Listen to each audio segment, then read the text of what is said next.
Hello, everybody. Scott Golden here with the AEW Dark Review for I believe, where are we? Yeah, it would be the 16th of February 2021. Much tighter show this week. Maybe somebody in AEW is finally waking up to the fact that, in fact, people don't want to sit through 2 hours of inconsequential matches on a weekly basis. Maybe it was just an off week and they didn't have as much to throw out there. I will continue to beat the drum of every match, every segment should matter. If you have 5 hours of TV time, that means you have, let's see, 20 quarter hours a week. If you have 2 hours, that means you have eight. And if you can't find eight things that matter, then you shouldn't have a 2 hour show. You should have a 1 hour show. Just to me, this whole we put people on TV just because it's the death and bane of wrestling for me, and I would never in a million years book that way. John Moxley defeats John Cruz. I'm not a fan of putting Moxley on the Dark Show. I mean, I get why they do it to try and get the internet ratings or internet numbers up, but to me, it cheapens Moxley. This is Moxley's first match on Dark since May of last year. Um, he has the IWGP US belt with him, and Cruz starts out, hits a drop kick and a Rana. Moxley catches him, charging forward. Cruz with a release German suplex and a standing vertical suplex. Moxley nails a elbow strike and then hooks a guillotine, and then and that leads to a, I guess, knockout submission style move.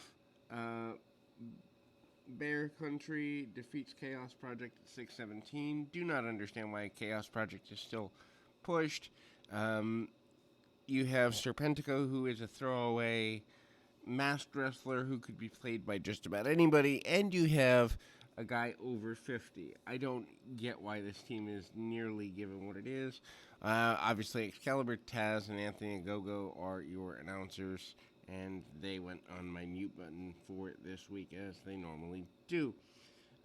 Excalibur basically yammers on about Bear County or Bear County. I do have the closed captioning on just so I can kind of read along if he says something stupid. And then Serpentico kind of gets dominated early. Bronson tags in, gets a gory special, and then Luther gets in the match. They go to the floor, and the advantage goes to Chaos Project.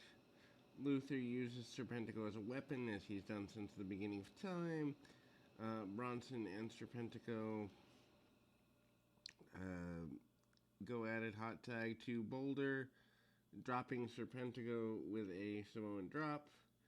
And then the other member of Bear Country DDTs Luther, finishes it up. Luther pulls Boulder out of the ring. In the process, Serpentico hits a senton for near fall.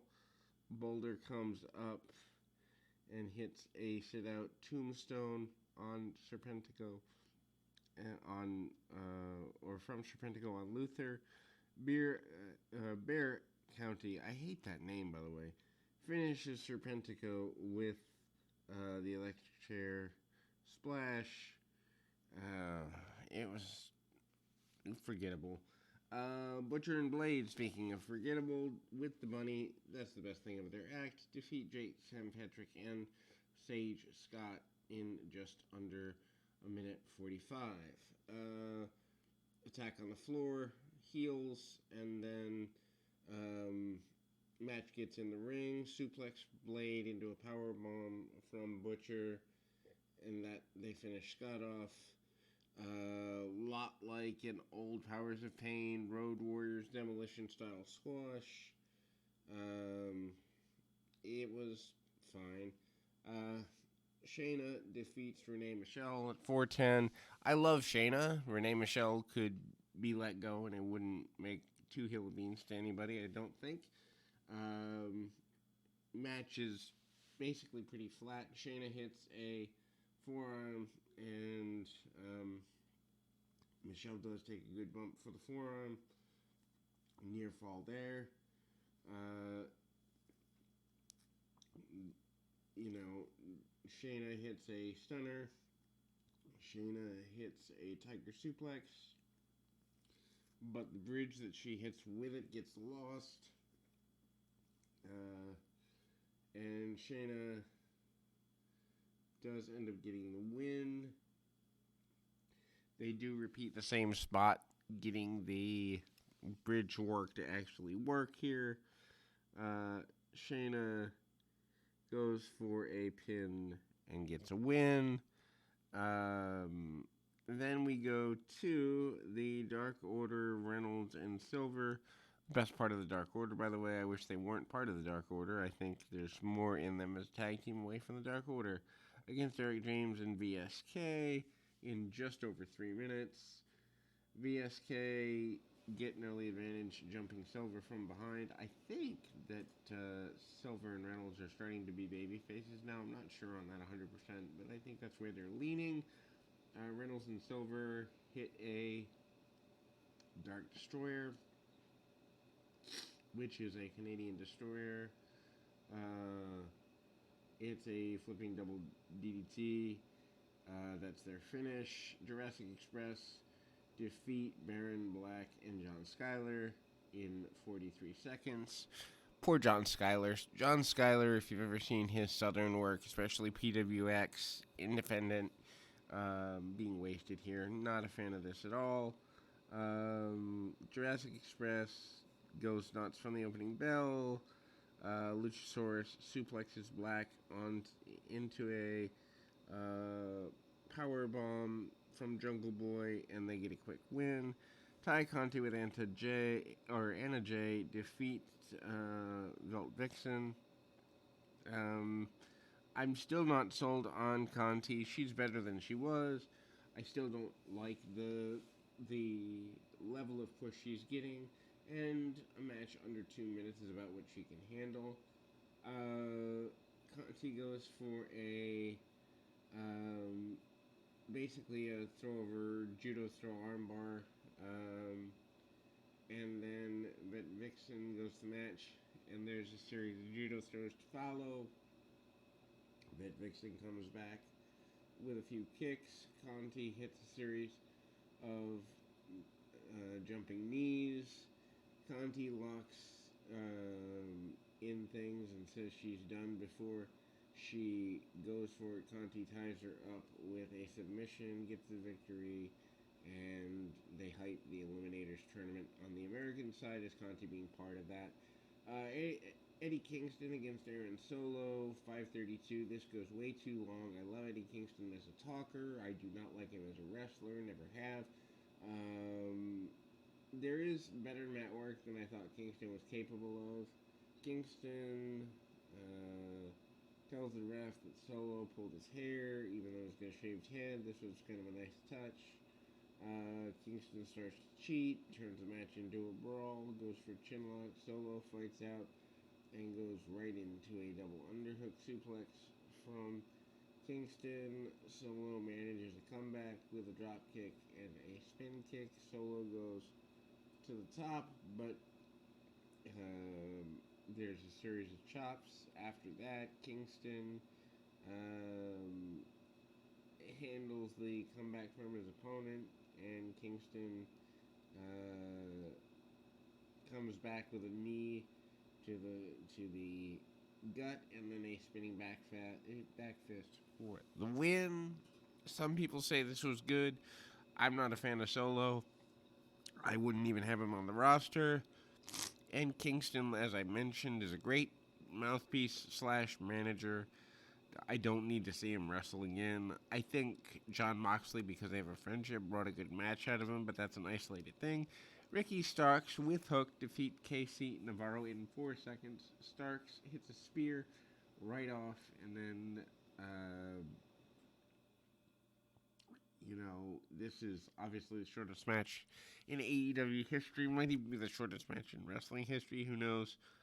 Brandon Cutler against Mysterioso 620. I don't know why Brandon Cutler.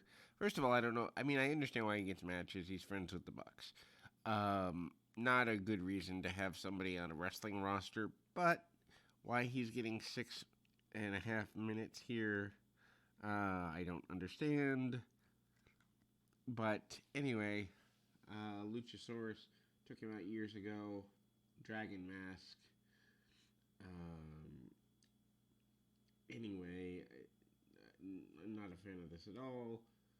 Top rope dive from Mosquito, Mesquito, whatever the heck his name is. Cutler comes back in the ring, and his opponent hits a senton for near fall. Cutler comes back with a springboard forearm and a senton and a diving leg drop of his own. Shotgun drop kick from the opponent, sets up a moonsault attempt, but Cutler gets the boots up. Cutler hits an enziguri, and then they go to the floor, dive to the floor, and a crossbody for another near fall when they get back in. Cutler gets another near fall off a diving mid rope crossbody, and a twisting crossbody from the top rope gets another near fall. Spots for the sake of spots, complete waste of time and an insult to guys who actually know how to work. Both guys do slow down going into about the 5.5 to 6 minute mark. A missed lion salt as Cutler rolls out of the way. And then we see a standing moonsault for near fall. Cutler brawls in the corner, goes to the ropes, and Cutler reverses a superplex, and then hits a springboard elbow for the win. This match goes way too long. Not a guy that I would put that much time into. Not for me at any level, and I don't even get it. Powerhouse Hobbs with Hook defeats Ryzen in 25 seconds. Hobbs has so much potential. I love that they're pushing him. I just wish it was going somewhere. Hobbs hits the Avalanche and nails Town Business for the end of the match. Then we go to Nick Catalamaro with Natural Nightmares. Defeats Fuego del Sol in 3:13. So Del Sol hits a couple drop kicks. Catalamaro no sells them. He does a bit more of the big monster, tossing Del Sol across the ring several times. Pretty brutal. Catalamaro tries a press slam with one hand, can't get it together. Hits a knee, and then Del Sol goes for the Tornado DDT, doesn't hit it. And then we see press slam, power slam finish for Catalamaro. And I don't know. And this is a shorter, just over an hour version of Dark. While I don't agree with everybody that's on the show, I do agree with the shorter show. 90 minutes would probably be the sweet spot for the show. But at least it was more condensed and tight this time. Anyway, we'll be back with the Impact review right after this.